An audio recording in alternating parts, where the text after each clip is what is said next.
여러분 안녕하십니까? 행정학을 강의하는 김철입니다. 이 시간에는 우리가 지난 12월 21일에 있었던 2019년 제2차 군무원 공개 경쟁 시험 기출 보건 문제 풀이를 진행을 하도록 하겠습니다.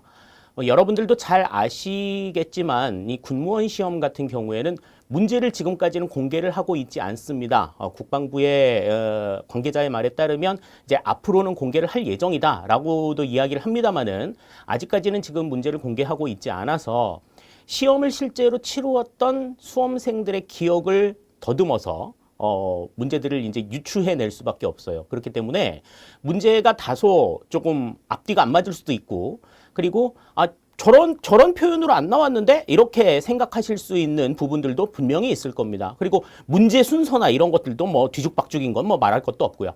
하지만 문제가 이러이러한 유형의 문제가 나왔다. 그리고 이런 유형의 문제를 어떻게 물어봤다라고 하는 정도, 각 단원별로 문제가 어떻게 출제가 되었다라고 하는 경향 정도는 우리가 충분히 파악을 할 수 있을 거라는 생각이 듭니다. 그래서 지금 이 시간에는 이번에 나왔던 시험 문제를 바탕으로 해서 문제가 어떤 경향으로 나오는가 하는 것들을 같이 한번 생각을 해보도록 할게요. 또 6월 달에 있었던 1차 시험하고 비교를 해봤을 때 2차 시험이 어떠한 특징들을 가지고 있으며, 그리고 이러한 특징들을 반영해서 앞으로 우리가 시험 대비를 할 때 어떻게 준비를 해야 될 것인가에 대한 대응 방안들도 같이 한번 이야기를 해보는 시간 갖도록 하겠습니다. 그러면 우선 첫 번째로 지난 6월에 있었던 1차 시험과 이번 2차 시험이 각각 단원별로 출제가 어떻게 되었는지 그 출제 경향부터 한번 같이 살펴보도록 하시죠. 자, 단원별 출제 경향을 보겠습니다. 단원별 출제 경향을 보시면 1차 시험 때는요. 자, 지금 전 과목이 이제 조금 전 분야에 걸쳐서 좀 고르게 출제가 되었다라고 하는 것을 우리가 알 수가 있어요. 특히 이제 뭐 행정이론이나 정책이론 같은 경우에는 상당히 조금 많은 비중이 있을 거다라고 하는 것들을 우리가 알고 있지만, 조직이론, 인사행정론, 재무행정론과 같은 실무 차원의 부분에 있어서는 좀 그렇게 뭐 특징 지어질 만한 도드라지는 부분들이 없었는데, 지금 2차 시험 때 보시면은 이제 행정이론과 정책이론의 비중은 그렇게 크게 달라지지 않았어요. 하지만 정책이론, 조직이론, 인사행정론, 조직이론, 인사행정론, 재무행정론의 이 비중 자체가 다소 조금 재무행정론 쪽에 조금 높은 비중을 주고 있었다라고 하는 것을 생각할 수가 있겠습니다. 근데 이제 이러한 부분들을 분석을 하실 때에는 전체적으로 뭐 단원별로 어떤 단원이 뭐 몇 문제가 한 문제가 더 나왔는데 덜 나왔는데 이거는 그렇게 큰 맥락은 없어요. 하지만 2019년도의 문제를 좀 전반적으로 2019년도에 출제된 문제들을 전체적으로 봤을 때에는 지금 행정이론과 정책이론의 부분에서 10문제, 그러니까 약 한 40% 정도가 여기에서 출제가 된다라고 볼 수가 있고, 다음에 조직이론, 인사행정론, 재무행정론 요 실무 파트를 담당하고 있는 요 부분에서 50% 정도가 출제가 되고 있다라고 하는 것이 특징이었어요. 나머지 이제 10%는 행정활류론과 지방행정론의 몫이었는데, 사실 지방행정론의 비중이 다소 조금 높아졌던 측면들도 있겠죠. 또 2002차 시험에서 가장 또 도드라졌던 것 중에 하나는 인사행정론의 4문제 가운데서 한 문제가 군무원과 관련된 문제가 나왔다라는 거죠. 군무원 인사법을 물어보는 문제가 최초로 출제가 됐습니다. 이전까지 심지어 2019년도 1차 문제까지도 군무원과 관련된 문제는 전혀 출제가 되지 않았었어요. 하지만 2차 시험에서 군무원과 관련된 문제가 최초로 출제가 되었다라고 하는 것은 앞으로 이 군무원과 관련된 이 법령의 내용이나 행정의 내용들이 시험 문제에 보다 더 많이 출제가 될 수 있을 것이다 라고 하는 것을 굉장히 강하게 시사하는 부분이라고 할 수가 있어요. 그래서 2차 시험 같은 경우에 뭐 그냥 어부지리로 하나 더 그냥 생긴 어쩌다가 하나 더 생긴 그런 좀 부가적인 시험이다라고 우리가 생각을 했을 수 있는데, 이 시험 자체에서 앞으로 국방부가 시험 문제를 어떻게 내겠다라고 하는 것들을 좀 대폭적으로 변화해주는 그런 변화의 움직임들이 눈에 띄는 것이 가장 큰 시사점이다. 이렇게 우리가 생각을 할 수 있을 것 같습니다. 자, 그러면 이제 이 내용들이 어떻게 1번부터 25번까지 나오게 됐는지 지금부터 문제를 한번 살펴보도록 할게요. 1번 문제부터 살펴봅니다. 자, 로위의 정책 분류에 대한 설명으로 옳지 않은 것은 그랬습니다. 로위의 정책 분류는 정책 분류에 있어서 가장 기본적인 분류라고 말씀을 드렸었죠. 그래서 이 로위의 정책 분류를 바탕으로 해서 리플리와 플랭클린, 알몬드와 포웰, 솔리스버리 각각의 분류들을 이해해 두시라 그렇게 말씀을 드렸었습니다. 자, 그러면 여기에서 옳지 않은 걸 고르래요. 자, 1번. 누진세는 재분배 정책에 해당한다. 누진세는 재분배 정책에 해당한다. 맞는 이야기죠. 조세 정책 자체, 조세 정책으로 이미 세금을 거두었지만 그 누진세 같은 경우에는 누진세를 부과하는 내용들, 이런 것들에 대해서는 재분배 정책에 해당한다. 맞는 이야기가 되겠습니다. 다음, 정부의 조직 개편과 기구 설치는 구성 정책에 해당한다. 로위의 정책 분류 가운데서 가장 특징적인 부분이라고 말씀을 드렸었죠. 다음, 연구 보조금 지급은 배분 정책에 해당한다. 연구 보조금 지급은 연구를 진행하는 연구자들 모두에게 대상으로 하고 있기 때문에 누구에게만 주고 누구는 안 주고 이런 것들이 아니란 말이죠. 자격 요건을 갖추고 있는 연구자들에게는 모두 배분이 되기 때문에 배분 정책이다. 맞는 이야기가 되겠습니다. 자, 그러면 4번이 틀린 내용이 되겠네요. 배분 정책은 재분배 정책보다 반발이 심하다 그랬는데, 자, 반발이 심한 정책이 두 가지가 있었어요. 그게 뭐가 있었습니까? 규제 정책하고 재분배 정책이 있었죠. 특히 이 재분배 정책 같은 경우에는 규제 정책보다도 반발이 훨씬 더 심하다. 이렇게 설명을 드렸었습니다. 그래서 수혜 집단, 정책이 시행이 되었을 때에 그 정책으로 인한 수혜 집단과 희생 집단이 구분이 된 경우에는 희생 집단이 반발을 하게 될 경우들이 굉장히 많다라고 설명을 드렸었죠. 그래서 1번에서는 여기서는 정답이 4번이 되는 것 우리가 확인을 할 수가 있을 겁니다. 로위의 정책 분류에 대해서 분명하게 아셨다면 이 문제는 그렇게 어려운 문제는 아니었었던 것 같아요. 자, 다음 2번 보겠습니다. 직업 공무원제의 확립 조건에 해당하지 않는 것은 그랬습니다. 자, 직업 공무원제라고 하는 것은 어떠한 제도라고 말씀을 드렸었죠?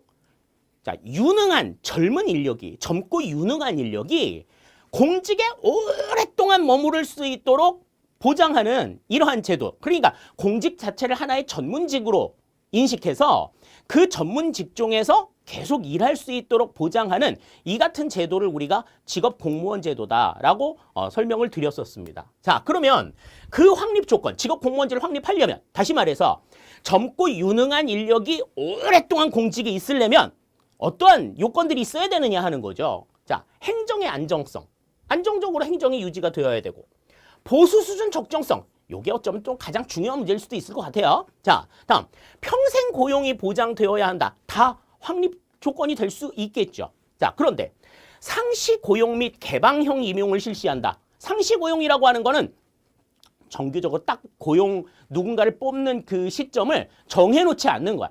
또 개방형 임용을 실시한다라고 하면은 이제 공직 외부에서 민간 전문 인력들도 영입을 할 수 있다는 거죠. 그러면 자, 이거는 뭘로 이어져요? 고용 불안으로 이어질 수 있습니다. 고용의 안정성을 굉장히 훼손할 수 있거든. 그렇기 때문에 굉장히 불안해진단 말이지. 오랫동안 일 못한단 말입니다. 그래서 여기에서는 4번이 정답이 된다라고 하는 것을 생각을 할 수가 있어요. 역시 이것도 직업 공무원제의 의미가 무엇인가라고 하는 걸 분명하게 아셨다라고 하면 그렇게 어려운 문제는 아니었을 거다. 이렇게 생각이 듭니다. 자, 다음 3번입니다. 우리나라 특별회계에 대한 설명으로 옳지 않은 것은 그랬습니다. 자, 특별회계에 대한 문제가 나왔는데요. 이제 조금 길어지고 있으니까 조금 혼동이 될 수도 있는데, 자, 1번부터 봅시다. 특별회계는 법률로서 설치하되 국가재정법에 규정된 개별 법률에 의하지 아니하고는 이를 설치할 수 없다. 그러니까 개별 법률 가지고만 설치할 수 있다라는 거죠. 네. 법적 근거가 반드시 있어야 된단다. 맞는 얘기입니다. 다음, 자, 특별회계는 재정 팽창을 예방할 수 있다. 그랬는데, 자, 특별회계라고 하는 거는 이제 별도의 사업이라든지 별도 필요에 의해서 일반 회계와 별도로 구분하는 회계인 거죠. 일반 회계라고 하는 하나의 주머니가 있는데 또 하나의 주머니를 만드는 거야. 그러면 이거는 그 또 하나의 주머니를 만드는 그 자체가 재정의 팽창인 거죠. 한 주머니 하나가 두 개가 됐으니까. 그렇기 때문에 이거는 재정 팽창을 예방하기 어렵다. 오히려 재정 팽창을 유발할 수 있다라고 하는 문제점이 있는 거지. 재정 팽창을 예방할 수 있다는 이야기는 맞는 이야기가 아닌 거예요. 2번이 바로 틀린 내용 같네요. 자, 다음. 특별회계는 예산 단일성의 원칙이 예외에 해당한다. 그렇습니다. 아까 말씀드렸죠. 주머니가 가급적 하나여야 된다라는 원칙이 예산 단일성의 원칙인데 하나를 더 만들었으니까 단일성의 원칙에 예외가 되는 부분이라고 볼 수가 있는 거죠. 다음 특별회계는 출연금, 부담금 등을 재원으로 한다. 맞는 이야기가 되겠습니다. 따라서 3번의 정답은 여기서는 2번이 된다라고 하는 것을 생각할 수가 있어요. 그러니까 특별회계의 의미, 이것이 어떠한 것이다라고 하는 걸 맥락상으로 여러분들이 이해를 하고 계셨어야 돼요. 그냥 단순하게 그냥 글자만 외워가지고는 도저히 이거는 풀기가 조금 어려운 그렇게 암기식으로 문제를 풀었던 대비를 했던 사람들에게는 다소 조금 힘들었을 문제이지만 특별회계의 의미가 무엇인가라고 하는 것들을 완벽하게 소화한 사람이라고 하면 이 문제도 그렇게 어려운 문제는 아니었다라고 하는 것을 생각하실 수가 있겠습니다. 자, 다음 4번입니다. 현대 행정의 기능적, 질적 특징으로 옳지 않은 것은 그랬습니다.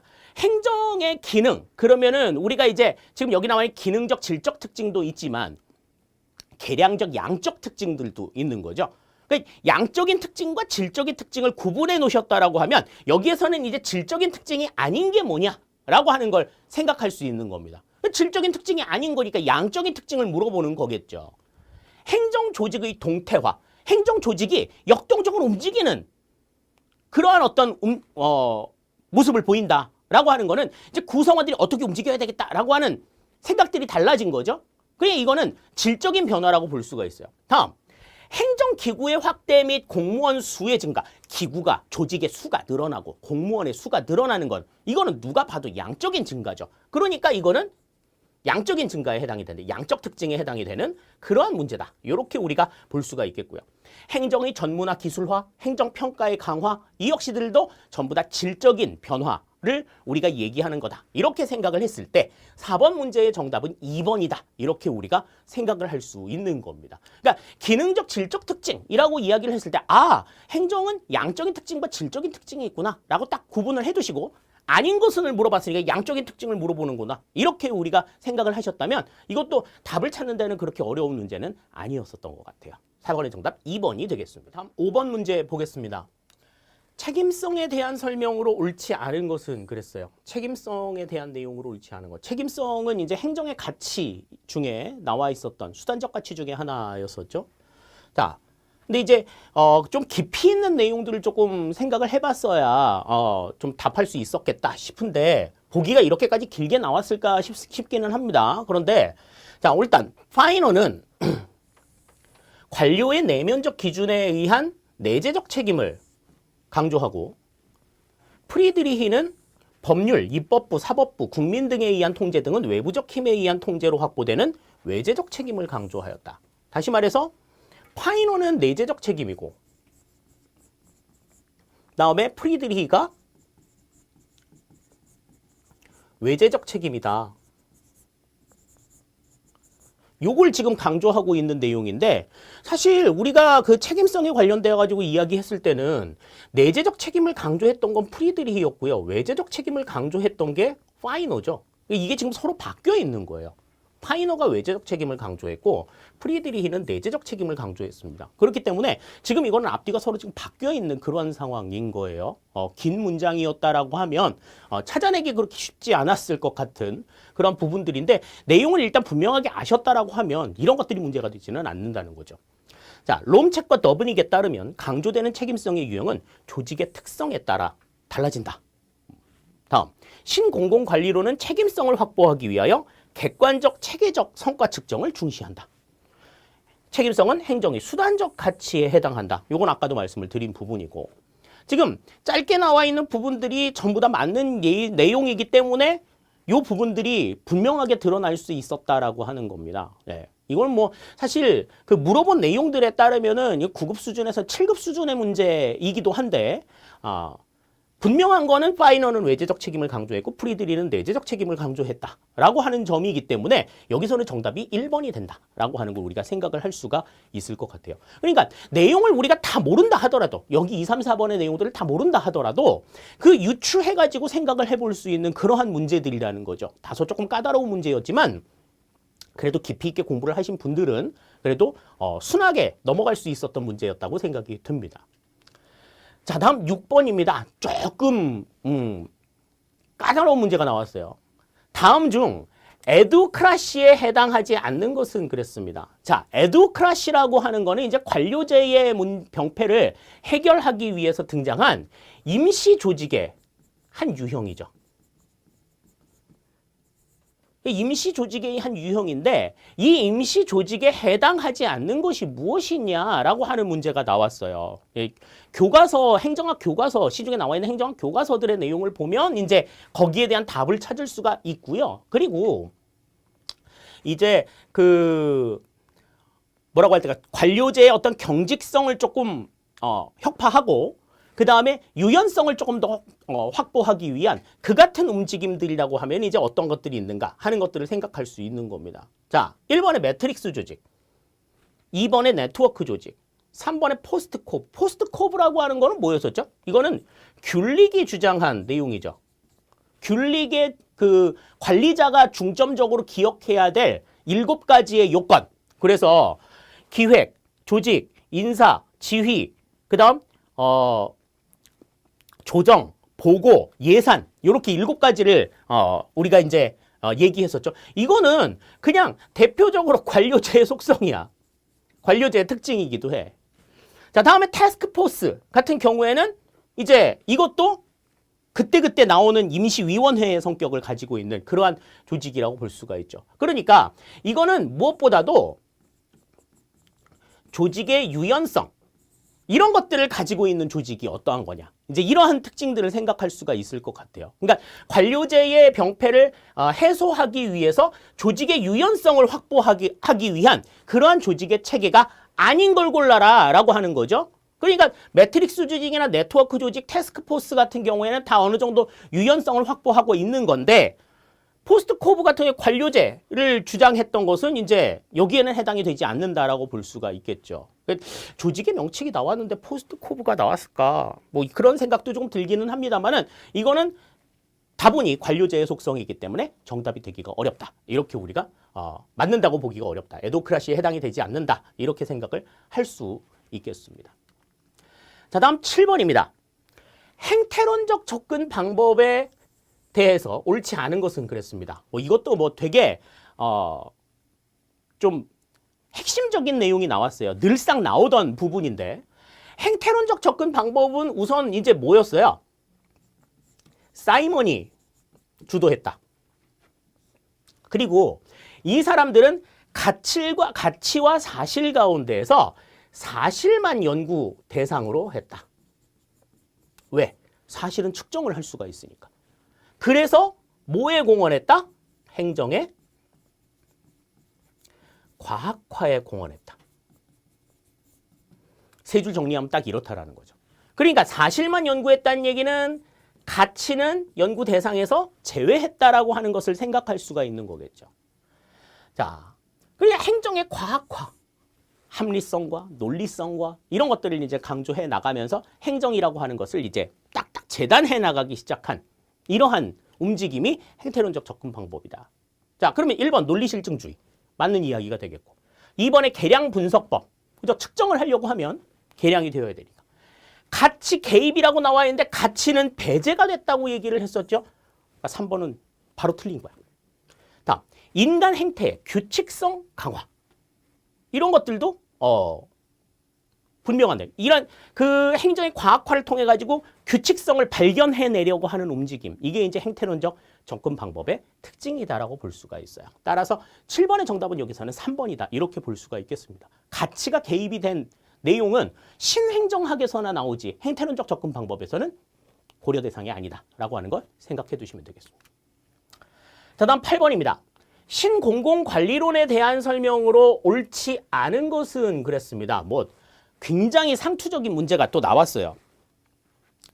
자, 그러면 요 내용 가운데 이제 옳지 않은 것이 어떠한 것이냐라고 하는 거죠. 신공공관리론에서는 권한 분산과 하부 위임을 통해 관리자의 자율성과 책임성을 강화시킨다. 이건 뭐 신공공관리론이 가지고 있는 가장 대표적인 특징이라고 볼 수가 있습니다. 두 번째, 신공공관리론은 민간 부문의 경영 방식을 적용하여 고객에 대한 대응성을 높이고자 한다. 일단 민간 부문의 경영 방식, 기업의 경영 방식을 정부에 도입하고 그 정부 서비스의 수혜자인 국민을 뭘로 봤어? 고객으로 봤다. 가장 뭐 대표적인 특징이죠. 다음, 신공공관리론은 가격 메커니즘과 경쟁 원리를 활용한 공공 서비스의 제공을 강조한다. 가장 대표적인 내용들이라고 볼 수가 있죠. 다음, 신공공관리론은 내부 규제를 강화한다 그랬는데, 자, 아까 1번에서 봤을 때는 권한을 분산한다고 얘기했었잖아요. 그렇기 때문에 내부 규제를 강화하는 것이 아니라 완화하는 것이 특징입니다. 그래서 내부 규제를 완화함으로써 뭐를 늘리는 거야? 재량권을 확보하는 이 같은 움직임들을 생각할 수가 있겠죠. 따라서 8번에는 정답이 4번이 되는 것 우리가 생각을 할 수 있겠습니다. 다음 9번 문제 보겠습니다. 피터스가 제시한 정부 개혁 모형에 대한 설명으로 옳지 않은 것은? 그랬습니다. 자, 피터스가 게시한 정부 개혁 모형, 이건 우리가 이제 교재에서 거버넌스 모형이라고 얘기를 했었죠. 그래서 이제 5가지 모형이 나왔었던 것 우리가 기억을 하고 있습니다. 문제 보시죠. 시장 정보 모형은 공공 서비스가 얼마나 저렴하게 공급되느냐를 주된 공익의 판단 기준으로 삼으며 서비스 이용권 등 소비자의 선택권을 중시한다. 이거는 시장 정보 모형에서 강조하는 거는 무엇보다도 효율성이죠. 효율성이라고 하는 건 투입에 대한 산출의 비이기 때문에 서비스를 공급하는 공무원들도 편하고 혜택을 보는 국민들도 편해야 돼. 자, 그러니까 공공 서비스가 얼마나 저렴하게 공급이 되느냐, 투입 자체가 적은 거죠. 그리고 서비스 이용권, 소비자의 선택권이 그만큼 늘어난다라고 하는 것 자체는 투입은 줄어들지만 선택권은 늘어난다. 혜택은 늘어난다라고 볼 수가 있어요. 효율성을 강조하는 측면이라고 이해할 수가 있겠습니다. 이게 1번은 맞는 이야기가 되겠고요. 다음, 참여정부 모형에서는 조직 하층부 일선 공무원이나 시민들의 의사결정 참여 기회가 최대한으로 보장될 때 공익이 확보된다고 가정한다. 그러니까 뭐 위에서만 쑥닥쑥닥 하지 말고 전체적으로 모든 의견들을 다 들어보고 결정을 해야 된다라고 보는 거죠. 자, 다음, 탈내부 규제 정부 모형에서는 시장 규제 완화를 통한 시장 활성화를 추구하기 위하여 정부 권한을 축소해야 한다고 본다. 그런데 정부 권한을 축소하기 위해서 시장 규제를 완화하는 이 같은 움직임은 정부 실패에 대한 대응일 수는 있지만, 자, 여기서는 말 그대로 내부 규제를 완화하는 거죠. 탈내부 규제야. 그러면 시장 규제 완화가 아니라 이거는 내부 규제 완화로 봐야지 맞는 이야기가 되겠죠. 다음, 유연 조직 모형, 신축적 정직 모형에서는 정부 조직의 항구성을 타파하여 비용을 절감하고 공익을 증진할 수 있다. 그러니까 이거는 이제 조직의 신축적, 가상 조직 같은 것들을 운영해서 한 번 생기면 없어지지 않고 계속 유지가 되어야 하는 이러한 문제들을 혁파하기 위한 노력을 한다. 따라서 지금 여기에서는 말 그대로 내부 규제인데 뜬금없이 시장 규제가 나왔으니까 이건 3번이 틀린 내용이다. 이렇게 우리가 확인을 할 수가 있을 것 같아요. 자, 다음 10번입니다. 중앙인사기관의 유형 중 독립합의형의 장점으로 옳지 않은 것은? 그랬습니다. 독립합의형. 이제 독립된 기관이고 합의체로 운영이 되는 거죠. 그러니까 우리나라하고는 조금 다르다 그랬습니다. 우리나라는 그 비독립 단독형이라고 말씀을 드렸는데, 자, 독립합의형은 이제 우리나라의 케이스는 아닌 거죠. 자, 그러면 지금 여기에 해당이 되는 내용들은 이제 어떤 것들이 있느냐. 자, 옳지 않은 걸 고려 장점으로. 역관주의 영향력을 배제함으로써 인사행정의 공정성을 확보할 수 있다. 여러 사람들이 보니까 시각들도 다양하게 나타날 수가 있는 거죠. 인사행정의 공정성을 확보할 수 있습니다. 2번, 다수의 위원들에 의해서 인사행정에 관한 결정을 함으로써, 다수의 위원들에 의해서 결정이 되니까 합의형인 거죠. 신중한 의사결정을 할 수 있다. 무엇보다도 신중한 의사결정이 가능할 수 있다는 겁니다. 다음 3번, 중요한 이익집단의 대표자를 합의체에 참여시킴으로써 인사행정에 대한 이익집단의 요구를 균형 있게 수용할 수 있다. 그러니까 이익집단의 대표자를 참여시켜서 이익집단의 요구를 균형 있게 수용을 할 수 있다라고 하는 점, 그러니까 합의제니까 뭐 2명이 되면 어떻고 3명이 되면 어떻고 10명이 되면 어때? 여러 가급적 많은 사람들의 의견을 들어보는 것 중요하다라고 생각할 수 있다는 거죠. 자, 그런데 합의형 같은 경우에는 결정하는 결정권자가 여러 사람이기 때문에 잘 됐을 경우에는 문제가 안 되지만 일이 만약에 잘못됐을 경우에는 그걸 누가 책임지느냐 하는 거죠. 공동으로 책임지면 되지. 그런데 우리가 내용 설명할 때도 말씀을 드렸습니다. 공동으로 책임을 지자라고 얘기하면 나중에 문제가 발생하면 결국엔 아무도 책임을 지지 않는 이러한 상황들이 발생할 수 있다는 거죠. 그래서 인사행정의 책임 소재를 명확히 하기 조금 어렵다라고 하는 점이 이제 단점으로 등장을 할 수가 있습니다. 따라서 10번에서는 여기서는 정답이 4번이 된다 이렇게 볼 수가 있어요.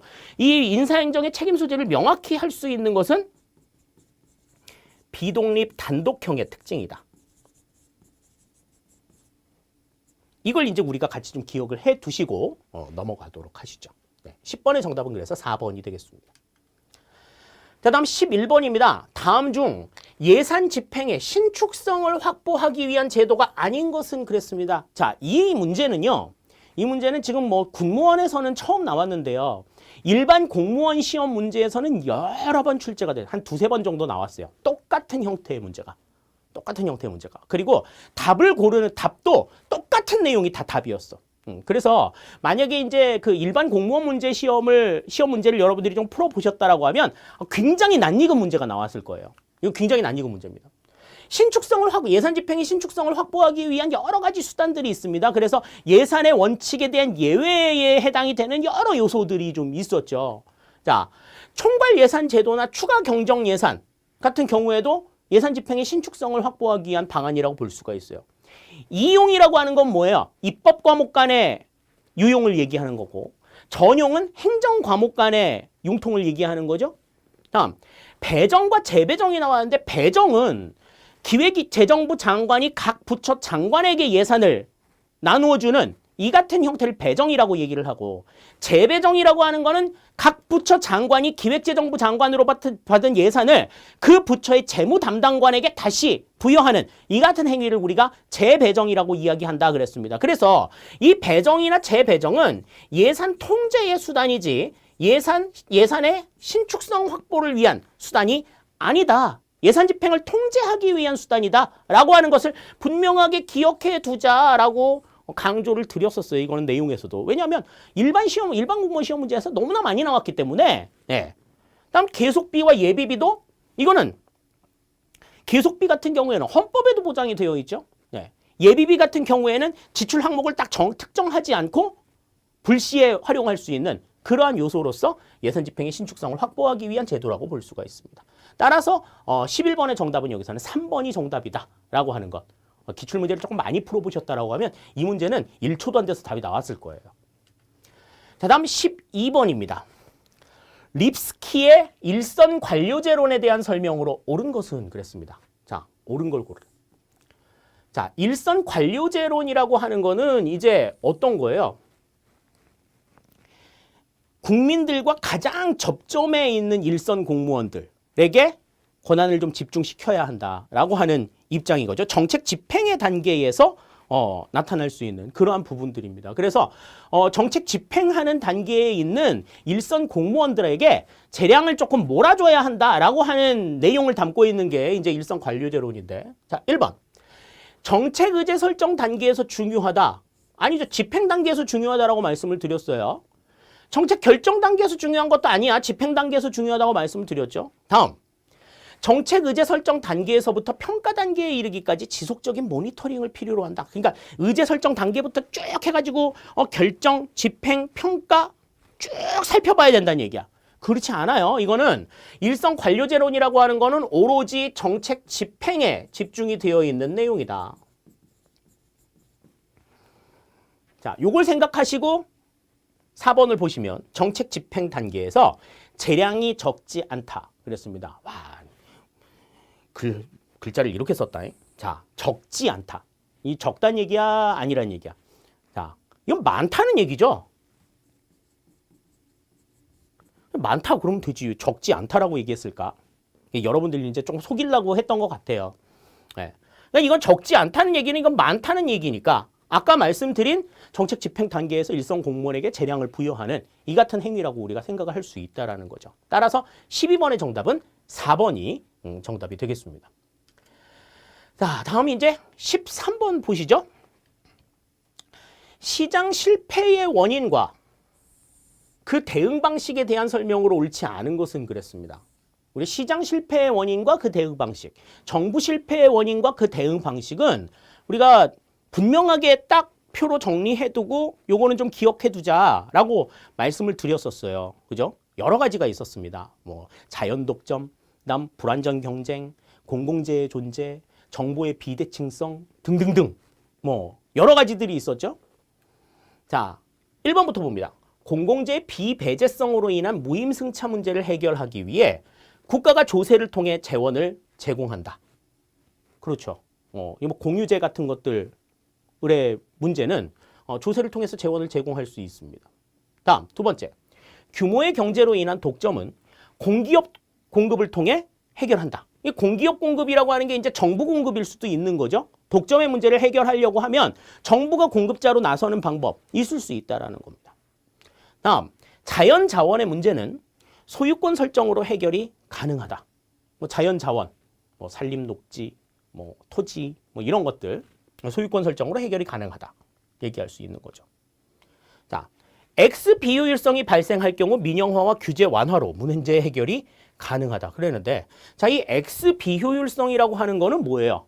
X 비효율성은 독점 공급으로 인해서 발생하는 비효율성을 얘기하죠. 그래서 우리가 이제 이 정부 실패와 시장 실패에 대한 이야기를 했을 때 X 비효율성은 정부의 독점 공공재의 독점 공급, 공공재나 공공 서비스를 정부가 독점 공급함으로 인해서 나타나는 비효율성이었어요. 그렇기 때문에 X 비효율성은 일단 정부 실패입니다. 시장 실패가 아니에요. 그렇기 때문에 시장 실패의 원인이라고 보기가 어렵지. 따라서 여기서는 4번이 정답이 된다라고 하는 걸 생각할 수가 있는 거예요. 그러니까 지금 뭐 얘기는 되게 막 장황하게 지금 나와 있지만 딱 지금 X 비효율성이라고 하는 건 시장 실패랑 아무런 상관이 없는 거거든. 그러니까 내용을 정확하게 인식을 하고 계셨다라고 하면 이 문제를 푸는 데는 어려움이 없었을 거다라는 생각이 듭니다. 자, 조직의 구조적 특성에 대한 설명으로 옳지 않은 것은 그랬습니다. 조직의 구조와 관련된 내용들은 상당히 강조를 드렸던 부분들이기도 해요. 근데 거기에 대한 설명으로 옳지 않은 걸 골라라 그랬습니다. 자, 1번. 조직의 규모가 커질수록 과업은 분업화되고 단위 부서가 차별화되면서 복잡성이 높아진다. 조직의 규모가 커질수록 맞는 이야기죠. 분업화되고 복잡성은 더욱더 높아진다. 맞는 이야기가 되겠습니다. 다음, 조직의 규모가 커질수록 구성원의 공식화가 낮아진다. 그래, 공식화가 낮아진다는 이야기는 어떠한 거예요? 그러니까 좀 관료제적인 특성이 좀 약화된다라고 하는 걸 생각할 수 있는데 조직의 규모가 커지면 커질수록 이런 관료제적인 특성은 강화가 된다고 말씀을 드렸어요. 그래서 공식화의 정도는 높아진다. 이렇게 생각을 할 수가 있겠습니다. 그러니까 조직과 그 조직의 환경 간의 관계에 있어서 어떤 측면들이 있느냐. 조직 규모가 달라짐에 따라 조직 환경이 변화함에 따라서 또 여러 가지 조직 기술이 변모함에 따라서 조직의 구조가 어떻게 달라질 수 있느냐에 대한 설명을 드렸을 때 조직의 규모가 커지게 되면 커질수록 공식화의 정도는 높다. 이렇게 우리가 설명을 드렸었잖아요. 네, 2번은 여기서 틀린 내용이 되겠고 비일상적인 기술일수록 복잡성이 높아질 것이다. 그렇죠. 어쩌다 한 번 있는 일들 뭐 이런 것들을 해결하기 위해서 복잡성이 더 높아질 수가 있고 또 불확실성이 높을수록 복잡성이 커질 것이다. 이건 뭐 당연한 이야기가 되겠죠. 따라서 14번에서는 여기서는 2번이 틀린 내용이다. 이렇게 우리가 확인을 할 수가 있겠습니다. 자, 다음 15번입니다. 다음 공직자윤리법의 내용 중 괄호 안에 들어갈 내용이 차례대로 바르게 나열된 것은 그랬습니다. 자, 공직자윤리법에 대한 내용이 나왔는데 지금 한 몇 년 전 최근이죠. 최근에 국가직 시험 문제 가운데에서 공직자의 취업 규정, 취업 제한 규정에 대한 문제가 시험에 나온 적이 있어요. 그래서 이 문제, 이렇게까지도 문제가 나오는구나. 사람들이 깜짝 놀라서 거기에 대한 대비들을 굉장히 좀 많이 했을 거라는 생각이 듭니다. 근데 그걸 또 국방부가 또 귀신같이 알았네. 그래서 그 문제를 조금 걸어 넘길 수 있는 함정과 같은 문제를 낸 게 바로 이 문제예요. 이 문제 같은 경우에는 내용이 어려워서라기보다는 그 과거에 출제가 되었던 관성 때문에 아 그래 이 문제 이거구나라고 대충 보고서 답을 찍었던 사람들, 답을 썼던 사람들은 거의 한 60% 이상은 다 틀렸을 거예요. 거의 다 틀렸을 거예요. 왜냐하면 비슷하긴 한 유형은 비슷하긴 한데 전혀 다른 문제거든요. 자, 내용 보겠습니다. 기관 업무 기준 취업 심사 대상자는 다른 법률에 특별한 규정이 있는 경우를 제외하고는 퇴직 전 몇 년부터 퇴직할 때까지 근무한 기관이 취업한 취업 제한 기관에 대하여 처리하는 제17조 2항 각 호의 업무를 퇴직한 날부터 몇 년 동안 취급할 수 없다라는 거예요. 이거는 지금 어디에 나와 있는 얘기냐면 공직자윤리법 제18조 18조의 2에 있는 내용이에요. 뭐에 대한 얘기냐면 취업 업무, 그러니까 퇴직 공직자의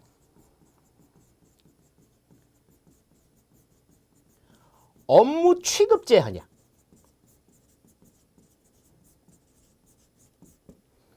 업무 취급. 그러니까 어떤 업무를 취급해서는 안 된다라는 거죠. 그러니까 퇴직한 사람들은 그와 관련된 업무를 취급해서도 안 되고 관련된 어떤 기관에 취업을 해서도 안 되는 거지. 근데 앞에서 나왔던 거는 취업 제한에 대한 문제였어요. 그래서 뭐 퇴직 전 3년부터 이랬던 그 기관에 5년 동안 취업할 수 없다. 뭐 그런 이야기가 있었는데 그것만 딱 보면 아 이거 3이고 5구나 이렇게 그냥 생각하고서 땡 1번 찍었을 수 있단 말이지.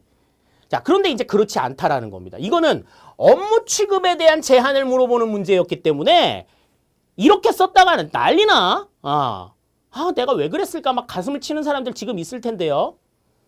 자, 공직자윤리법 제18조 2에 보시면 기관 업무 기준 취업심사 대상자는 다른 법률에 특별한 규정이 있는 경우를 제외하고는 퇴직 전 2년부터 퇴직할 때까지 근무 기간이 취업한 취업 제한 기관에 대하여 처리하는 제17조 2항 각 호의 업무를 퇴직한 날부터 2년 동안 취급할 수 없다. 그러니까 퇴직 전 2년부터 시행이 된 업무를 퇴직한 날부터 2년 동안, 그러니까 최장 몇 년이에요? 한 4년 정도까지는 취급할 수 없다라고 보는 거죠. 그러니까 여기 괄호에 들어갈 내용은 전부 다 이입니다. 그러니까 뭐 차례대로 바르게 뭐 이렇게 얘기했지만 차례대로 해도 앞으로 해도 이, 뒤로 해도 이, 그렇죠? 2번이 정답인 거예요. 1번으로 쓰고서 틀린 사람들 굉장히 많았을 것 같아요. 그런데 보기의 내용이 전혀 다른 내용이기 때문에 요거는 좀 세심하게 보셨을 필요가 있다라고 하는 걸 염두에 둬야 될 문제입니다. 굉장히 함정 같은 문제였어요. 자, 다음 16번입니다. 다음 중 정책평가의 외적 타당성 저해 요인에 해당하는 것은 그랬습니다. 자, 외적 타당성의 저해 요인, 내적 타당성의 저해 요인은 시험 문제에 너무너무 많이 나오니까 반드시 기억해두라고 말씀을 드렸는데 그 기대를 저버리지 않고 이 문제가 또 나왔네요. 자, 외적 타당성 저해 요인에 해당하는 것은 그랬습니다. 자, 그러면 한번 생각을 해봅시다. 외적 타당성 저해 요인에 해당이 되는 거는 뭐가 있어요?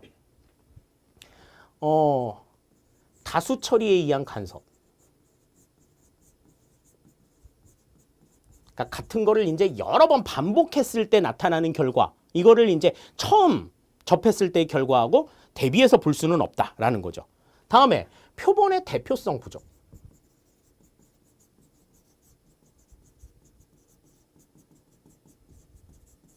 표본이 그 대상자들을 대표하느냐, 그게 부족하면 이제 외적 타당성 저해 요인이 되는 거죠. 다음에 이제 호손 효과가 있습니다.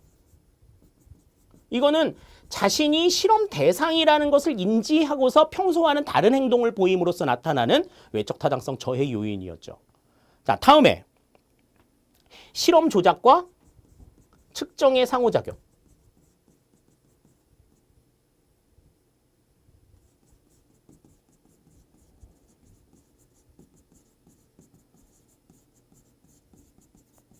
실험 조작과 조작이죠,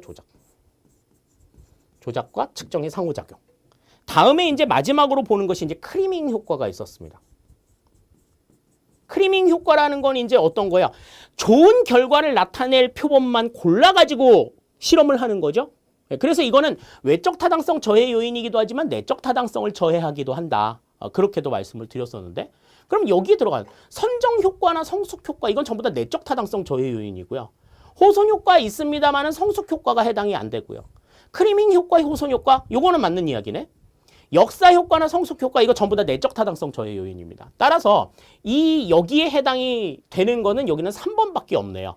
네, 그래서 정답이 3번이다라고 하는 걸 알 수가 있습니다. 그러니까 정책 타당성의 외적 타당성 저해 요인과 내적 타당성의 저해 요인 같은 경우에는 그 조건과 이름을 분명하게 알아두시라. 만약에 그 설명도 드렸었어요. 외적 타당성 조건, 내적 타당성 조건 다 알기 어렵다. 그러면은 둘 중에 하나만이라도 좀 알아둬라. 그렇게까지도 말씀을 드렸는데, 외적 타당성 저해 요인은 그래도 내적 타당성 저해 요인에 비해서 가짓수가 좀 적기 때문에 그거 가지고서 이제 시험 문제를 내신 것 같습니다. 16번은 여기서는 3번이 정답이 된다. 이렇게 볼 수가 있어요. 그 다음 17번입니다. 다음 중 예산의 통일성 원칙의 예외에 해당하지 않는 것은 그랬습니다. 자, 예산의 통일성의 원칙이라고 하는 건 아까 앞에서도 설명을 드렸어요. 아까는 단일성의 원칙에 대해서 설명했구나. 자, 통일성의 원칙이라고 하는 건 뭐였어요? 특정한 목적을 가지고서 이 예산의 지출이, 조세의 수입이나 그 다음에 이 국고의 지출이 특정한 목적을 가지고 있어서는 안 된다라고 하는 거죠. 그러니까 이거는 뭐 하려고 들어오는 돈이야. 이건 뭐 하려고 들어오는 돈이야. 목적을 가지고서 들어오지 않아야 한다라고 하는 게 예산의 통일성의 원칙인데요. 그 예산의 통일성의 원칙에 예외에 해당하지 않는 것. 요걸 이제 골라보라는 겁니다. 자, 그러니까 예외에 해당하지 않는 것, 예산의 통일성의 원칙. 자, 추가 경정 예산 같은 경우에는 이제 어때요? 자, 추가 경정 예산은 이거는 아까도 봤었지만 단일성의 원칙이기도 하고요. 단일성 원칙의 예외이기도 하고 한정성 원칙의 예외에 해당이 돼요. 네. 그러니까 추가 경정 예산은 이제 본 예산과 별도로 예산을 계상하는 거죠. 그리고 이거는 이제 예산 집행 과정에서 나오는 거기 때문에 한정성의 원칙의 예외에 들기도 합니다. 통일성의 원칙에 들지는 않아요. 예외에 들지는 않아. 특별회계, 수입 대체경비, 기금은 대표적으로 통일성 원칙의 예외에 해당이 됩니다. 따라서 여기서는 1번이 정답이다. 이렇게 우리가 볼 수가 있어요. 그러니까 추가 경정 예산은 예산의 단일성 원칙과 한정성 원칙의 예외에 해당이 된다. 그러니까 지금 여기에서는 조금 구분을 해두셔야 될 것이 통일성과 단일성이 어떻게 다르냐. 예산 통일성의 원칙과 예산 단일성의 원칙이 어떻게 다르냐라고 하는 거를 분명하게 구분을 하실 수 있어야 된다라는 거죠. 그래야 이런 문제들도 헷갈리지 않고 잘 푸실 수가 있다라고 하는 걸 여기서는 이야기할 수 있겠습니다. 자, 다음 18번입니다. 전자 거버넌스의 최종적 의사결정 양식에 해당하는 것은 그랬어요. 자, 그러면 여기서 이제 우리가 봐야 될 것은 전자 거버넌스입니다. 군무원 시험에서 어떤 용어를 각 시험마다 표현하는 방법이 조금 다르기는 해요. 다르기는 한데 지금 이 전자 거버넌스라는 말은 다른 시험에서는 잘 나오지 않는 용어입니다. 군무원 시험에서만 나와요. 이 전자 거버넌스는 우리가 이제 그 교재에서나 내용을 배울 때 뭐라고 배웠었느냐면 온라인 시민 참여라고 배웠어. 그러니까 전자적인 방법을 가지고 모든 사람들이, 모든 객체들이 전부 다 참여하는 이 같은 형태를 이야기하는 거죠. 그래서 온라인 시민 참여의 3단계의 양식이 있었어요. 그래서 군무원 시험에서 한 2, 3년 전인가 전자 거버넌스의 이 3단계와 관련된 문제가 출제가 된 적이 있습니다. 그때도 전자 거버넌스라는 말을 썼거든. 자, 그래가지고 그때 이제 뭐가 있었느냐면 전자 정보 단계. 그 다음에 두 번째가 전자 자문 단계. 그리고 다음에 전자 의사 결정 단계.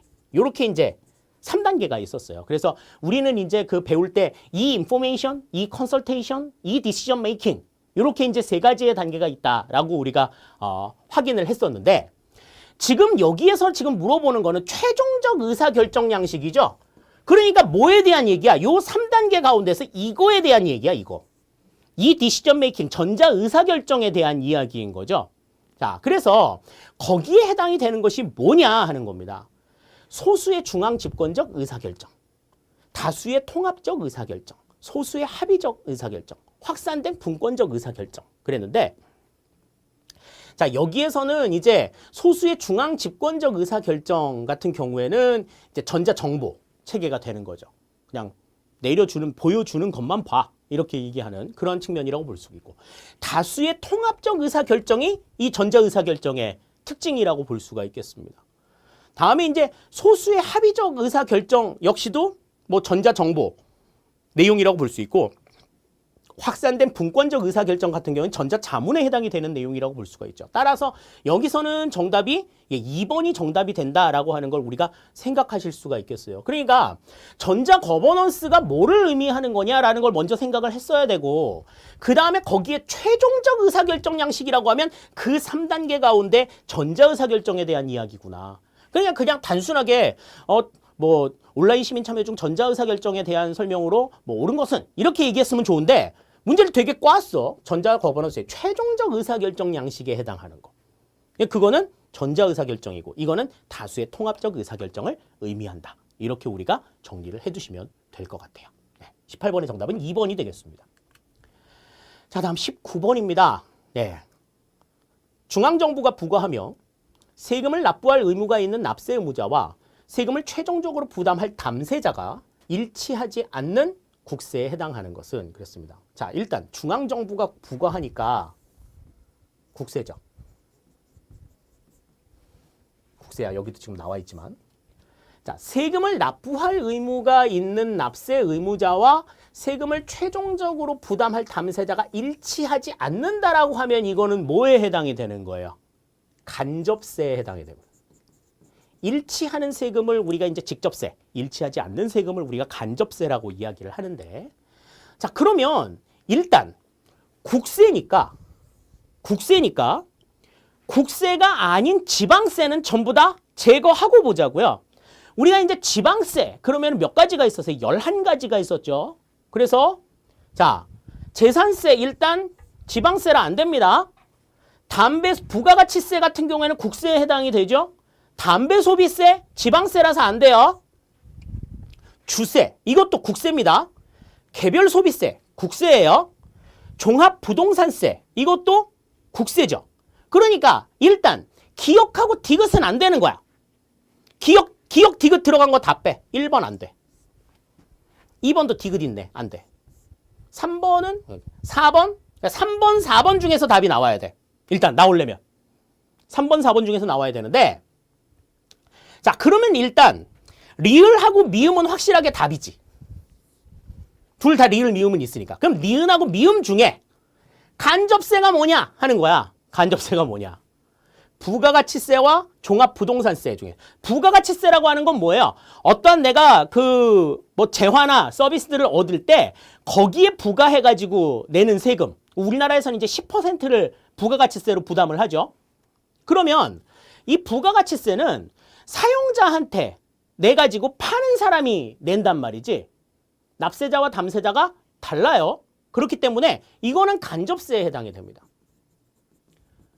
근데 이제 종합부동산세 같은 경우에는 어때요? 요즘에 이제 뉴스에 이거 가지고 되게 말이 많은데, 고가의 부동산을 가지고 있는 사람들한테 세금을 더 물리는 거야. 그냥 부동산 소유자한테 세금을 물리는 거죠. 그러니까 이거는 납세 의무자와 담세자가 같아. 직접세에 해당이 돼요. 그러니까 지금 이거는 간접세에 해당하는 걸 물어봤으니까 비읍은 안 돼. 비읍 들어가면 안 되네. 그럼 4번도 안 되는 거야. 그럼 3번만 남는 거죠. 정답이 그래서 3번이 됩니다. 네. 그래서 일단은 우리가 이제 이거는 지방세에 대해서 우리가 확실하게 봤었고, 국세는 그냥 참고적으로 봤었잖아요. 근데 지금 국세에 대한 문제가 나왔다라고 하는 거는 약간 7급 수준의 문제이기는 한데, 일단 지방세를 제외해놓고 보는 거야. 그리고 직접적으로 내는 세금과 간접적으로 내는 세금, 이 직접세와 간접세의 차이가 무엇인가라고 하는 걸 분명하게 여러분들이 이해를 하셨다라고 하면 이 범위를 좀 줄여가면서 문제를 푸실 수 있었다라는 거죠. 네. 그래서 19번의 정답은 3번이 된다라고 하는 것 생각하시면 되겠습니다. 자, 다음 20번입니다. 국가공무원에는 있지만 지방공무원에는 없는 공무원은 그랬습니다.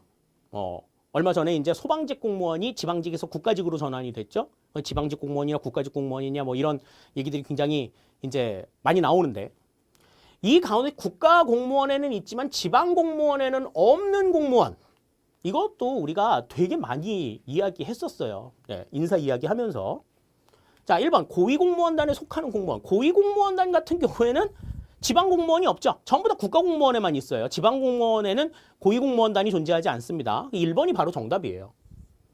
별정직 공무원, 특정직 공무원, 정무직 공무원 전부 다 국가공무원, 지방공무원 다 있어. 그러나 고위공무원단에 속하는 공무원은 국가공무원에만 있지 지방공무원에는 존재하지 않는다. 이건 분명한 특징으로 기억해 두시라라고 말씀을 드렸습니다. 그래서 20번에는 1번이 정답이 되겠고요. 자, 다음 21번입니다. 2019년 현재 국가재정법상 옳지 않은 것은 그랬습니다. 그러니까 2019년 현재 국가재정법을 봤어야 돼. 근데 이제 국가재정법이 그렇게 크게 변한 게 없기 때문에 기존에 여러분들이 보셨던 내용만으로도 충분할 겁니다. 자, 1번 보죠. 예산은 예산 총칙, 세입 세출 예산, 계속비, 명시이월비 및 국고 채무 부담 행위를 총칭한다. 그 예산 요구서에 이 내용이 전부 다 나온다라는 거죠. 자, 다음 2번. 추가 경정 예산안은 전쟁이나 대규모 재해가 발생한 경우, 경기 침체, 대량 실업, 남북관계의 변화, 경제협력과 같은 대내외 여건에 중대한 변화가 발생하였거나 발생할 우려가 있는 경우, 법령에 따라 국가가 지급해야 하는 지출이 발생하거나 증가하는 경우에 한해 편성할 수 있다. 이건 추가 경정 예산안을 편성할 수 있는 이유에 대해서 이러한 상황에만 편성할 수 있다라고 하는 내용들이 국가재정법에 명시가 되어 있어요. 다음 3번. 예산안을 회계연도 개시 90일 전까지 국회에 제출해야 한다. 그랬는데 국가재정법상에는 회계연도 개시 90일이 아니라 며칠이라고 얘기했지? 120일이라고 얘기했었죠? 네. 90일 전까지 제출해야 된다고 얘기한 건 어디 규정이야? 헌법상의 규정이다. 요거 재무행정 기본 얘기하면서부터도 계속해서 말씀드린 내용이에요. 이거 혼동하면 안 되지. 다음, 매년 국회에 제출하여야 하는 5회계년도 이상의 기간에 대한 국가재정운용계획에는 조세 부담률 및 국민 부담률 전망이 포함되어야 한다. 이것도 국가재정법 내용 안에 포함이 되어 있습니다. 네, 정답이 그래서 여기서는 3번이 정답이에요. 그러니까 지금 회계년 그 예산안의 국회 제출 기한에 대해서 헌법의 내용과 국가재정법의 내용이 서로 다르다. 국가재정법의 내용이 헌법을 위배하지 않는다. 그러한 점에 있어서 분명히 기억해두자. 구분을 좀 해서 기억해두자라고 말씀을 드렸는데 거기에 대한 문제가 딱 나왔네. 네, 3번이 정답이 되겠습니다. 자, 다음 22번입니다. 우리나라의 광역행정 방식으로 옳지 않은 것은 그랬습니다. 자, 광역행정 방식. 그 광역행정 방식에 대해서는 뭐 여러 가지가 뭐 나오기는 합니다. 뭐 사무위탁, 행정협의회, 지방자치단체 조합 있는데 민영화는 광역행정 방식이라고 보기는 어렵지. 이거는 서비스의 제공 주체가 어떻게 되는 거예요? 정부에서 민간으로 넘어가는 거예요. 범위가 확정이 되는 그 서비스 제공 범위가 넓어지거나 지역적 범위가 넓어지는 그런 문제하고는 아무런 상관이 없는 얘기잖아요. 네. 그러니까 광역행정 방식이라고 하는 건 서비스를 제공하는 데 있어서 둘 이상의 지역을 하나로 합쳐가지고 이야기하는 이러한 개념들을 이야기하는 거기 때문에 여기서는 4번이 바로 정답이 되는 것 뭐 어렵지 않게 생각을 할 수 있을 것 같습니다. 자, 다음 23번이에요. 야, 이 문제 보고서 정말 너무 감격해서 너무 감격해가지고 박수를 쳤어. 군무원 시험이라고 하면 군무원에 대한 문제가 나와야지. 왜 자꾸 일반 공무원에 대한 얘기만 나오냐. 늘상 그 기출문제와 관련해가지고 얘기할 때 제가 항상 강조하는 부분이었거든요. 그래서 이제 뭐 심화 내용이나 뭐 이런 부분들의 이런 과정들을 보면서도 우리는 항상 군무원에서는 이거 어떻게 한다. 조직 같은 데 있어서 군에서 운영하는 책임운영기관에 대해서도 설명해야 되고 군에서는 인사를 어떻게 해야 되는지 군에서는 징계를 어떻게 하는지 이런 것들이 일반 공무원하고 다 다른데 왜 그런 거는 안 가르쳐 시험 문제 안 내냐. 군무원인데 맨날 강조했었는데 국방부에서 내 외침을 들었나 봐. 문제가 나왔어요. 처음이야. 처음. 네. 군무원 지금 뭐 기출문제가 뭐 한 14년 15년치 막 이렇게 나와 있는데 그 문제 전부 다 들춰봐도 군무원에 대한 내용이 나왔던 거 단 한 번도 없어요. 단 한 번도. 처음이야, 처음. 자, 군무원에 대한 설명으로 옳지 않은 것은 그랬습니다. 그러니까 이런 문제는 이제 군무원 시험에서만 볼 수 있는 거죠. 뭐 국가직 시험이나 지방직 일반 공무원 시험에서는 안 나와 이거. 자, 1번부터 봅니다. 군무원의 봉급에 관한 사항은 국방부 장관이 정한다. 그랬는데 자, 이 내용들을 규정한 법이 군무원 인사법이라고 하는 게 있습니다. 군무원 인사법 제24조에 보시면 국무원 봉급에 관한 사항은 국방부 장관이 아니라 대통령이 정한다고 되어 있어요. 예. 딱 명시가 되어 있어. 1번이 바로 틀린 거지. 자, 군무원은 법관, 검사, 헌법재판소, 헌법연구관 등과 같은 특정직 공무원이다. 그 공무원의 분류 설명하면서 말씀드렸었죠? 군무원은 군인에 준하는 대우를 받는다. 그죠? 군인과 똑같은 대우 받아요. 네. 다음, 우리나라 국적과 외국 국적을 함께 가지고 있는 사람은 군무원에 임용될 수 없다. 외국 국적자는 군무원으로 임용이 될 수가 없어요. 임용 자격 자체에서 탈락이 됩니다. 그러니까 사실 법령도 뭐 군무원과 관련돼서 특정되어 있는 법령이 많지도 않아. 군무원 인사법 하나라고 보셔도 돼요. 그러면 이 군무원의 인사와 관련된 내용들이 어떻게 지금 달라지고 어떻게 일반 공무원의 그 인사 기준하고 다르냐. 요거를 비교해가지고 군무원 시험에서 이런 게 나와야지. 그죠? 네. 내 여태까지 봤던 기출문제 가운데서 제일 마음에 들어. 이 문제가. 네. 정답이 여기서는 1번이에요. 1번. 우리가 그냥 대충 생각. 야, 다른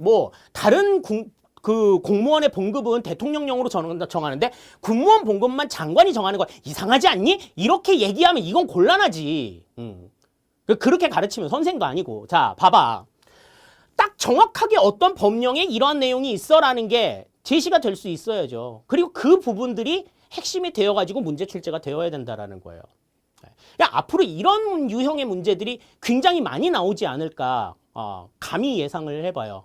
그러니까 내년 6월 달에, 그러니까 올해죠 벌써 이제 올해 6월 달에 이제 그 문제들을 푸는 시험 문제를 대비하는 데 있어서도 이러한 문제가 나올 가능성이, 이러한 유형들의 문제가 나올 가능성이 높다라고 하는 것을 좀 감안해서 대비를 해두셔야 될 것 같습니다. 자, 다음 24번입니다. 2019년 현행 법령상 지방교부세에 대한 설명으로 가장 옳은 것은 그랬어요. 가장 옳은 것. 옳은 것은인가? 예, 옳은 것. 자, 이거는 지금 이번에 나왔던 25문제 가운데서 가장 어려웠어. 제일 어려운 문제.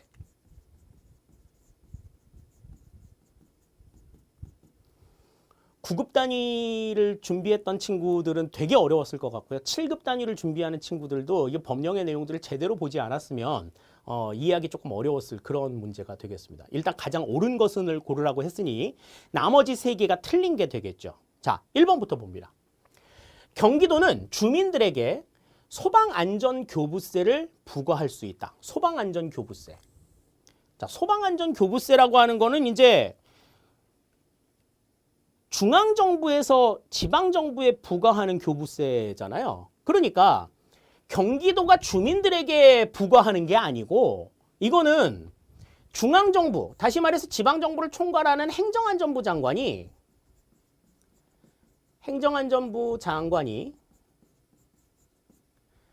주민들에게 주는 게 아니라 각 지방자치단체,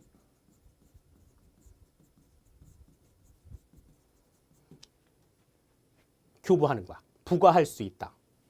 소방안전교부세를 주는 거죠. 그러니까 지금 이 행정안전부 장관이 지방자치단체에 교부하는 것이 소방안전교부세인데 이 소방안전교부세는 재원이 어디라고 얘기했었어요? 그러니까 개별소비세 중에서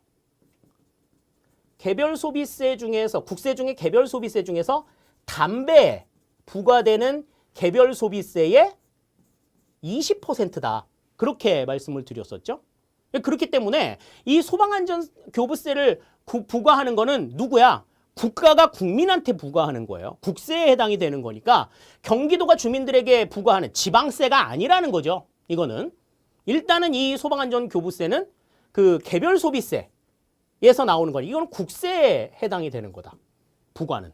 부과와 관련된 거 국세에 대한 내용이다. 1번 틀린 내용이에요. 다음 2번. 광주광역시는 특별교부세가 교부될 수 없다. 왜 없어? 있지. 간혹 이제 그런 데들이 있어요. 불교부 단체라 그래서 보통 교부세를 교부받지 않는 단체들이 있습니다. 우리나라 같은 경우에는 지금 전체 243개의 지방자치단체 중에서 6개의 단체가 불교부 단체로 지정이 되어 있는데 그렇게 보통 교부세를 교부받지 못한다 하더라도 특별교부세는 교부받을 수 있어. 네. 그렇기 때문에 광주광역시도 특별교부세 교부받을 수 있어요. 보통 교부세도 교부받을 텐데. 자, 다음. 인천광역시는 부동산 교부세가 교부될 수 없다. 자, 이 부동산 교부세라고 하는 거는 이제 어떻게 주는 거야?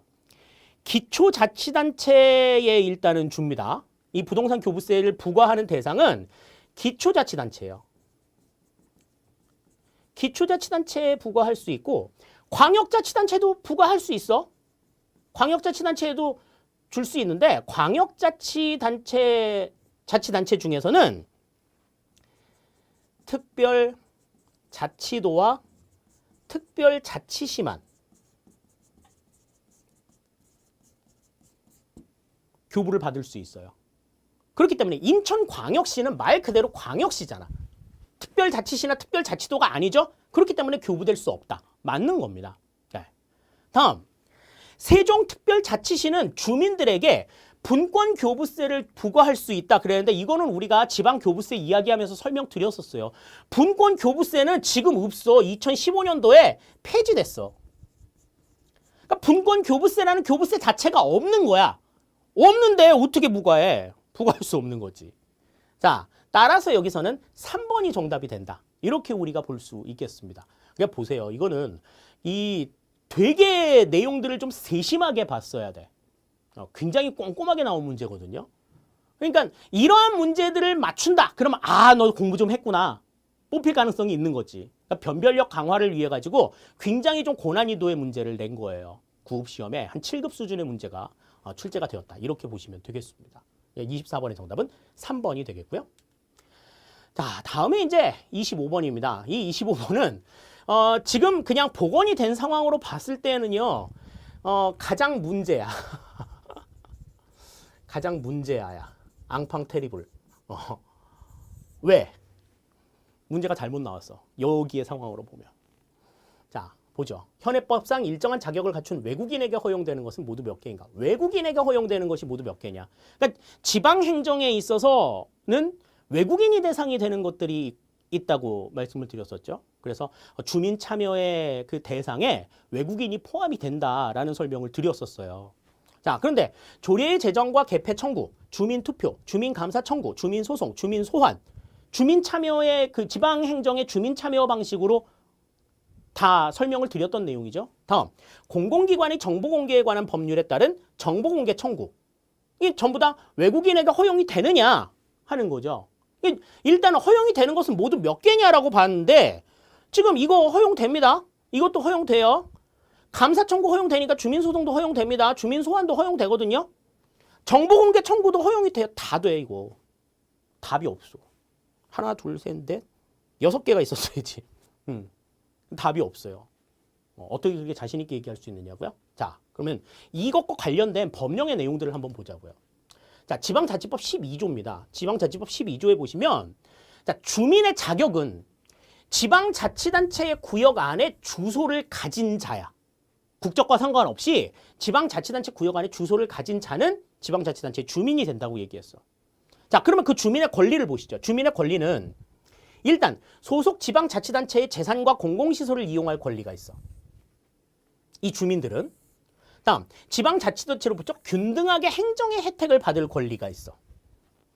두 가지의 권리가 지금 있는 거죠. 자, 그런데 이제 그 권리 가운데서 외국인이 배제가 되는 게 있어요. 그게 바로 뭐냐 하면 이 2항에 있는 내용이야. 국민인 주민은 그랬어. 여기서 말하는 국민이라고 하는 건 뭐야? 대한민국 국적자야.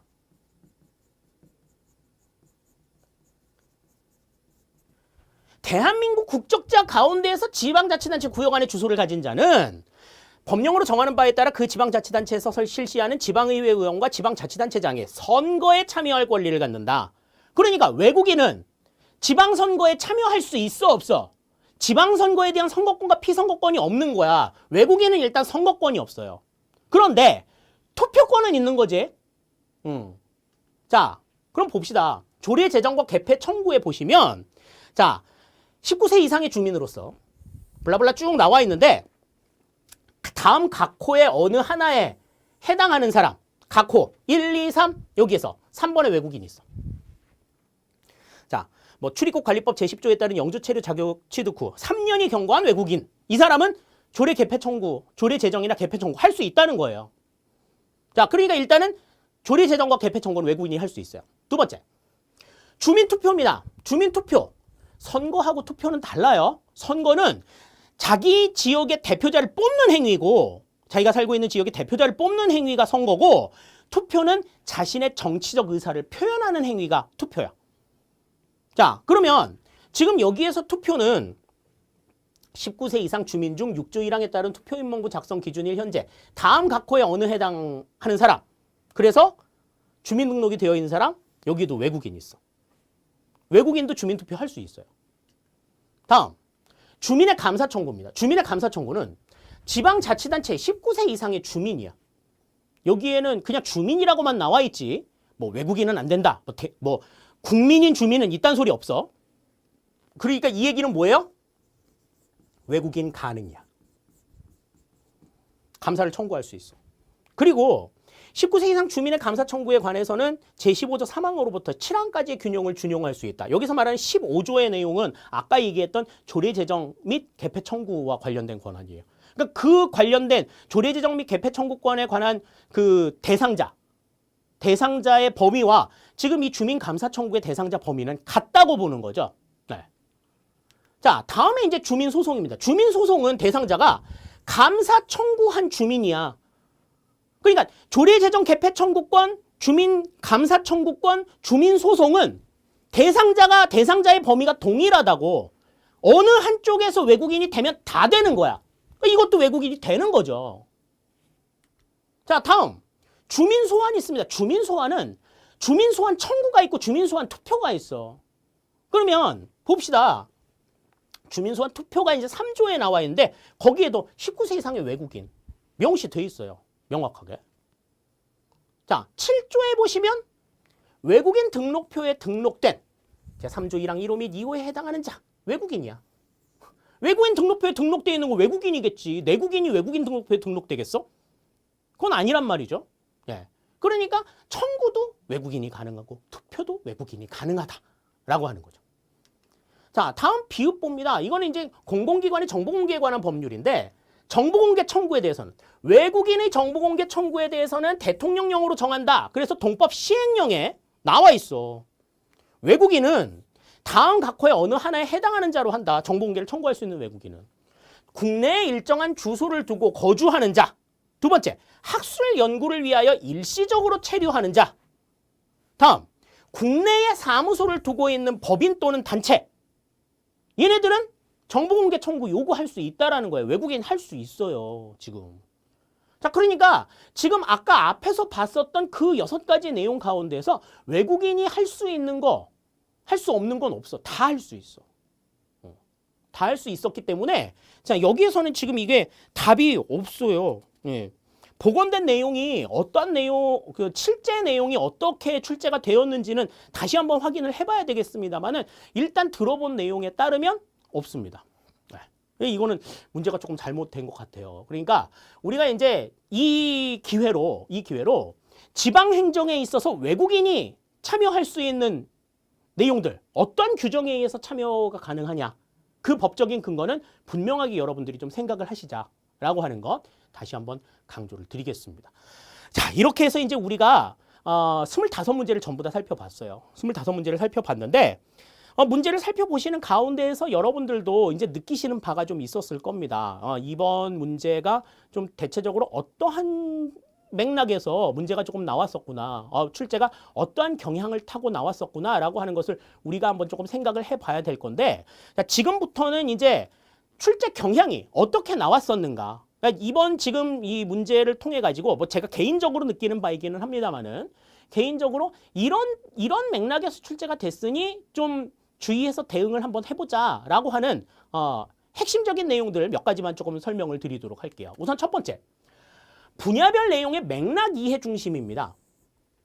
맥락을 이해하는 게 무엇보다도 중요해요. 그러니까 이 얘기는 무슨 얘기냐면 단순 암기 안 된다는 거야. 아까 그 앞에서 문제들 여러 개 나왔었죠. 그 문제들 보시면은 유추해서 응용을 해가지고 지금 이런 내용이 이러니까 이거는 이럴 거야 라고 하는 것들을 유추해가지고 잘라내는 문제들 이런 것들도 있었어요. 아까 우리 그 국세에서 그 간접세 찾는 것도 지방세에 대해서는 아는데 국세에 대해서는 잘 몰라. 그럼 지방세만 일단 없애봐. 그리고 남은 거 가지고서 생각을 해보자라는 거죠. 찍더라도 가지수가 조금 적으면 정답률이 높아진다니까요. 그러니까 단순하게 막 암기해가지고는 안 돼. 암기는 왜 하는 거야? 외운 걸 써먹으려고 하는 거거든요. 그죠? 그러니까 이제는 그냥 단순하게 암기했니 안 했니 이걸 검사하는 게 아닌 거야. 공무원이 되려고 하면 그 전달된 지식을 써먹을 수 있는 수준이 되느냐 이걸 본다는 거죠. 그러려고 하면 단순한 암기보다는 전반적으로 내용의 맥락을 이해하는 게 중요하다. 워딩 그대로 몰라도 돼. 이거는 그냥 이런 의미 아니에요? 이렇게 설명할 수 있으면 된다고. 근데 막 무조건 외워. 이해 안 되는 부분들은 무조건 외워. 그래가지고 들이달달 외워. 그래서 저는 문제를 1000문제 외웠어요. 3000문제 외웠어요. 웃기는 소리 하지 마. 그래가지고 시험에 붙을 수 있을지 몰라. 옛날에는 붙었을지 모르지만 지금은 어림도 없어요. 지금은 다 걸려 넘어져. 그러니까 분야별 내용의 맥락을 이것이 어떠한 의미에서 이렇게 표현이 된 거다라고 하는 것들을 여러분들이 흡수하실 수 있어야 돼. 흡수하고 소화할 수 있어야 된다. 단순하게 암기하는 것은 과감하게 버려라. 다시 한번 강조드리겠습니다. 두 번째, 고난도 문제를 통해서 변별력을 강화시켰어요. 그러니까 9급 시험이라고 하더라도 9급 수준의 문제만 봐서는 안 돼, 이제는. 7급 수준의 문제 보셔야 된다는 거죠. 7급도 마찬가지야. 7급도 그냥 단순하게 보셔서는 안 돼요. 특히 이제 법령의 내용들을 7급은 조금 더 세밀하게 보셔야 될 필요가 있겠죠.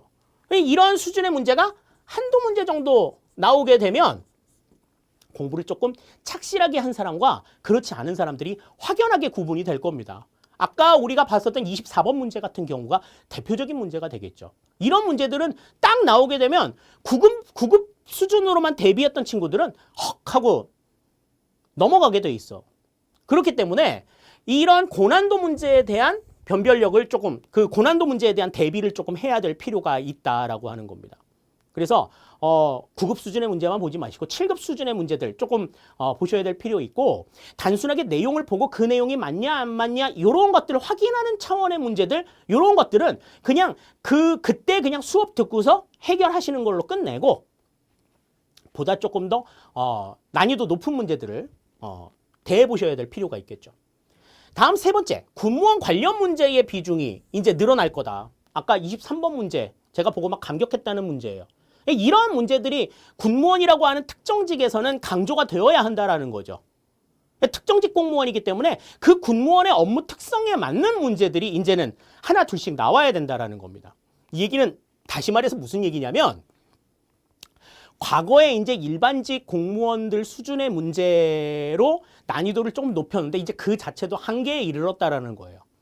그러니까 이제 조금 더 깊이 있게 그 군무원이라고 하는데 관심을 갖게 된 거지. 애초부터 그렇게 됐어야 하는데 조금 늦은 감은 있습니다만은 정말 환영해 마지 않는 그러한 부분들이라고 볼 수가 있습니다. 그래서 군무원 관련 문제 같은 경우에는 군무원 관련법, 아까 군무원 인사법도 말씀을 드렸는데 그 관련법에 대한 충분한 이해들, 이러한 것들을 통해서 대비를 해나가시는 것이 무엇보다도 중요하리라는 생각을 가져봅니다.